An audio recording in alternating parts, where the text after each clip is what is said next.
کہ تم نے زندگی بسر کہاں کی، دوسرا فرمایا کہ جوانی کیسے گزاری، تیسرا فرمایا کہ مال کہاں سے کمایا، چوتھا فرمایا کہ کہاں کہاں خرچ کیا، پانچواں فرمایا کہ اپنے علم کے مطابق کہاں تک عمل کیا۔ میرے میٹھے پیارے اسلام بھائیو، اس کی توجہ کریں، کیا میں ان 5 سوالات کے جواب دینے کے لیے تیار ہوں؟ کیا میں بتا سکتا ہوں کہ میں نے اپنی زندگی کس طرح بسر کی، گناہوں میں بسر کی یا نیکیوں میں بسر کی؟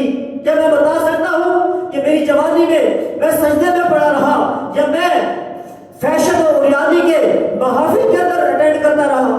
کیا میں بتا سکتا ہوں کہ میں نے مال حلال کمایا یا حرام کمایا؟ آج اس معاشرے میں ہم جی رہے ہیں میرے میٹھے پیارے اسلام بھائیو، حلال و حرام کی فکر ختم ہو گئی ہے۔ سچی پوچھو، لوگ سود کو باقاعدہ پروفیشن کے طور پہ استعمال کرتے ہیں۔ کیا میں بتا سکتا ہوں کہ میں نے جو مال کمایا اس کو خرچ کہاں کہاں کیا؟